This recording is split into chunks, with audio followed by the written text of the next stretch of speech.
kembali kita, hai kembali kita dalam kuliah yang berikutnya. Okey, kuliah yang akan disampaikan oleh Cik Syafika juga.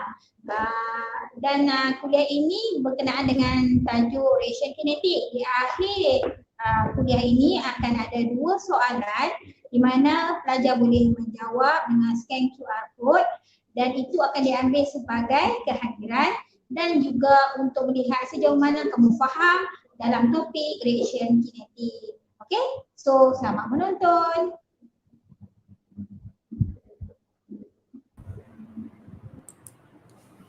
Alright, Assalamualaikum and good morning guys. So I'm back. So so kita akan sambung kita punya lecture kita which is sekarang kita dah habis dah chapter 2 kita. So untuk lecture chapter 2 dah habis, Alhamdulillah. So kita nak masuk ke chapter yang baru iaitu chapter 1. Okay, reaction kinetic. Okay, so in this subtopics 1.1, okay, kita akan what we are going to learn we are going to define the reaction rate.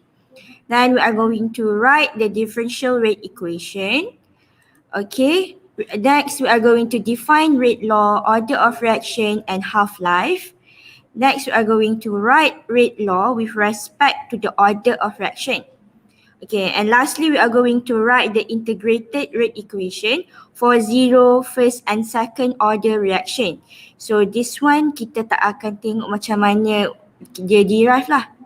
Okay, so apa yang saya akan ajar dalam kuliah ni hanya benda yang basic je. For things that involve calculation or determination of rate law or differential rate equation semua tu, itu belajar dekat tutorial. Okay, yang ni basic saja. Alright, so let's go with the first slide. So what is reaction rate? R, capital letter R. So reaction rate is the change in the concentration of reactant or product with time. So molar per second or mole per liter per second. Okay, so look at here we have equation A to B. So maksudnya reactant A form product B. So dekat sini, for the chemical reaction, the rate of reaction can be defined in 2 ways. First one, the decrease in concentration, the decrease in reactant concentration per unit time. Okay, sebab apa? As the chemical reaction goes, makin lama reactant tu akan bertukar jadi produk, betul? So that's why as time goes, the concentration of reactant decreases. Okay, so bila reactant decreases untuk form product, so apa akan jadi pada produk? So product will increase in concentration per unit time. Okay, dia terbaik lah sebab reactant akan digunakan kan dalam chemical reaction. So makin lama makin berkurang per unit time, tapi produknya dia akan form dalam reaction tu, so dia punya concentration akan increases. Okay, kita tengok graph untuk kita show the decrease and increase in the concentration tu. So here we have the graph of concentration against time. So dekat sini concentration against time, ini for reactant. So tadi saya cakap untuk reactant dia punya concentration will decrease per unit time. So okay, nampak ni. So dia punya graph ni makin lama the concentration of reactant akan decrease. Okay. Then untuk produk pula dia akan increase in concentration per unit time. So bila kita gabungkan kedua-dua graph ni dia akan dapat ni. Okay. So dekat sini dia dah gabungkan the graph of concentration versus time for product and reactant. So nampak tak dekat sini kata the shorter time the faster the reaction. Okay. Maksudnya lagi sikit masa yang diperlukan untuk reactant tu completely form into product, lagi cepatlah reaction tu. Maksudnya lagi tinggilah rate of reaction. Okay, that is the introduction for what is meant by rate reaction. Okay, next kita nak tengok macam mana nak write differential rate equation.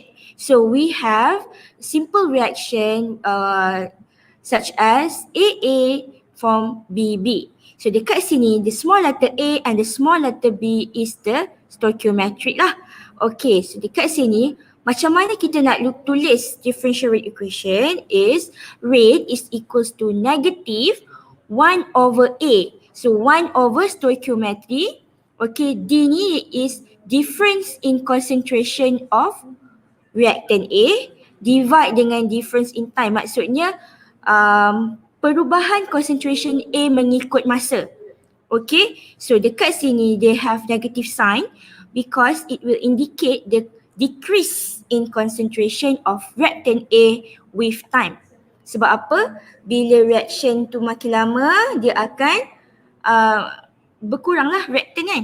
Sebab dia dah digunakan untuk form produk. Okay, next kita guna simbol equal juga untuk tulis the differential rate equation untuk produk pula. So kita buat plus 1 over B times D concentration B divide by dt. So dekat sini sama juga 1 over dengan stoichiometry B. Okay, times dengan difference D, difference in concentration B over difference in time. Okay, maksudnya dekat sini kita letak sign positive here because we want to indicate that the concentration of product B increase with time. Okay, so this is how you write your differential rate equation.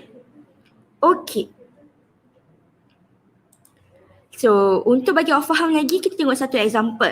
Okay, let's look at this example. We have the formation of NH3. So, to form NH3 product, we need N2 gas plus 3H2 gas to form 2 mole of NH3 gas. So, nampak dekat sini, kita ada 1 mole of nitrogen gas plus 3 mole of hydrogen gas to form 2 mole of ammonia gas. So how we want to write the differential rate equation is rate equals to negative disebabkan N2 tak ada stoichiometry, so kita anggap dia 1 over 1 lah kan. Maksudnya 1 bahagi 1 mol kan. So 1 lah, so tak ada sebab apalah. Okay, so negative D, okay, change in concentration of N2, okay, over dt equals to negative 1, okay, over 3 sebab ada stoichiometry, ada 3 mole of hydrogen gas ni kan, divide dengan 3 over 3 times dengan dH2 over dt, okay, equals to, sekarang ni tukar sendiri positif. Kenapa? Sebab produk positif. Okay, so positive 1 over 2 d NH3 concentration over dt. So dekat sini the equation ni means that the rate of disappearance of N2 is 1 over 3 the rate of disappearance of H2 and 1 over 2 the rate of formation of NH3. Okay, so negatif ni maksudnya dia punya reactant dah disappear. Positif ni maksudnya dia dah form product. Okay. Alright, so remember kita tak letak sign plus kita letak sign equal. Untuk differential rate equation ni, untuk ni setiap satu reactant dengan produk ni kita selangkan dia dengan sign equal. Okay? Alright. Next kita akan pergi kepada rate law. So rate law ni adalah rate equation jugalah.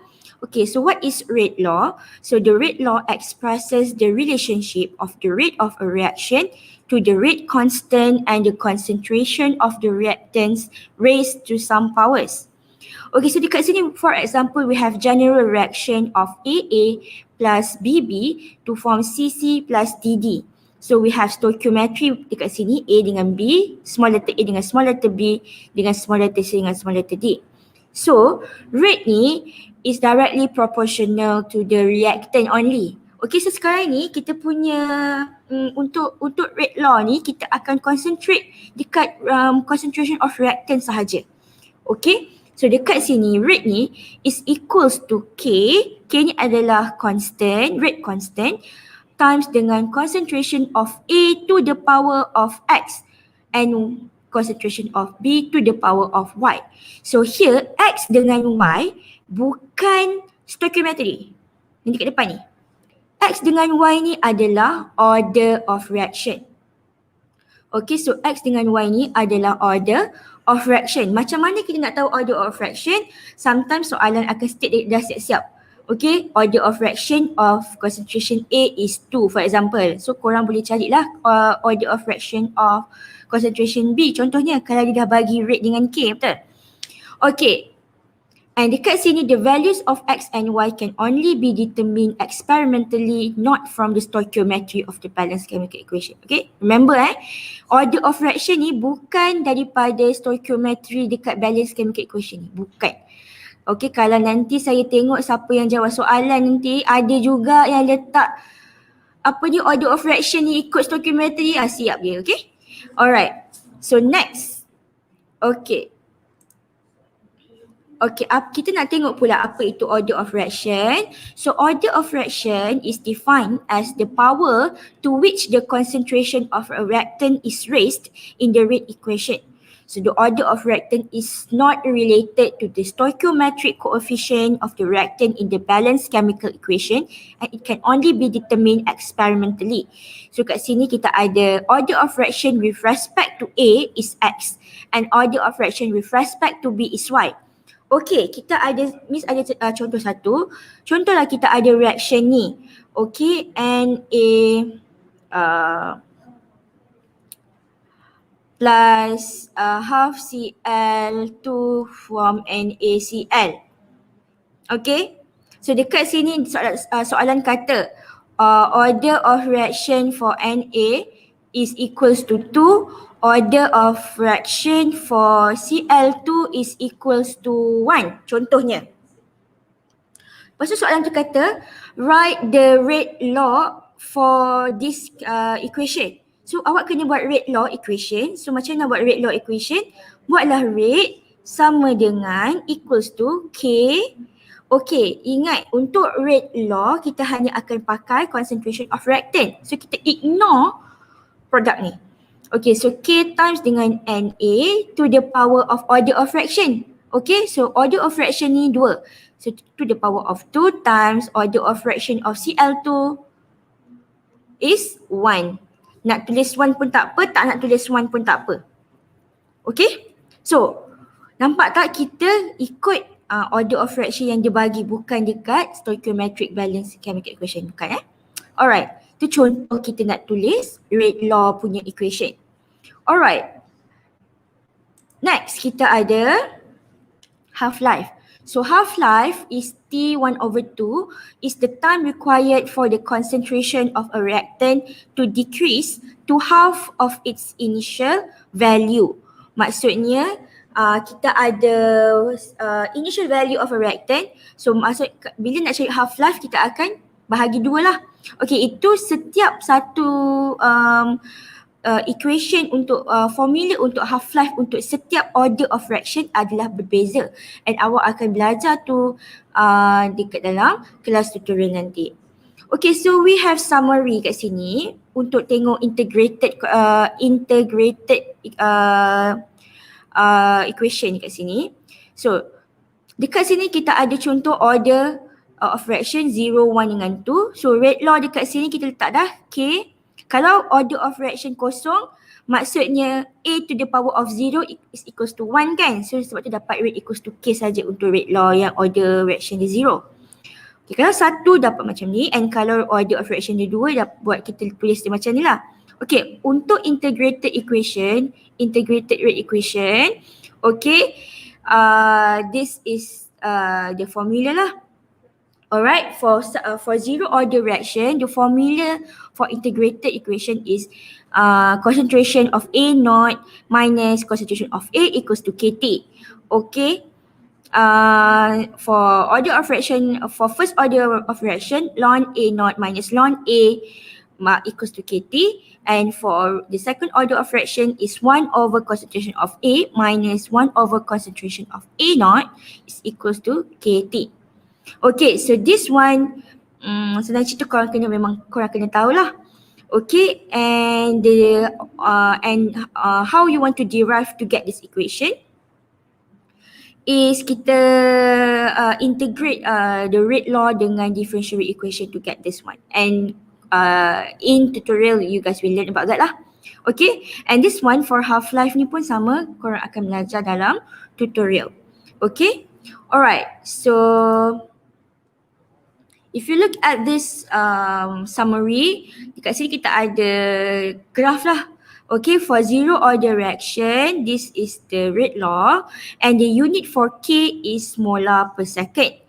And the graph for zero order reaction is constant. Maksudnya kadar chemical reaction tu akan constant throughout the time, even though the concentration apa orang panggil, decreases. Okay, so untuk integrated rate law ni dia punya graph dia macam ni. Okay, kita akan ambil daripada sini y equals to mx plus c. Okay, so bila dia punya y axis dia adalah a, x axis adalah t, so bila kita pindahkan dia pergi sini, so c intercept dia akan jadi a0. Okay, so m dia ni, gradient dia ni adalah k, okay, x adalah t. Okay, alright, same goes to this one juga. Alright, for first order of reaction, untuk unit untuk rate constant dia k ni adalah per second. Okay, and dia punya graph rate against concentration of A is directly proportional. Okay, so for second order of reaction, okay, the rate law is equals to k to the power of k times concentration of A to the power of 2. So dia punya unit k dekat sini adalah per molar per second. Okay, so bila kita buat graph of R against concentration of A squared, kita akan dapat directly proportional.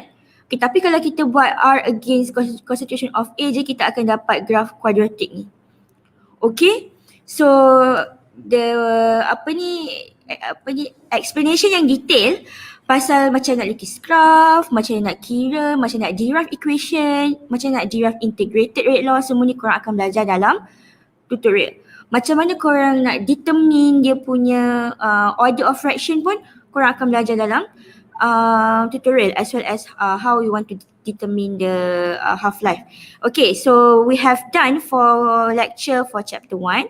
So this is the QR code to the quiz untuk record kehadiran kuliah 2 sesi 2. Okay, so remember untuk kuliah 2 ni kita ada 2 sesi So make sure korang jawab soalan quiz untuk kedua-dua sesi ni, sebab kami nak tengoklah siapa yang hadir untuk sesi pertama dengan sesi kedua lah. Alright, so yeah, that's all for today's session. So thank you. Assalamualaikum.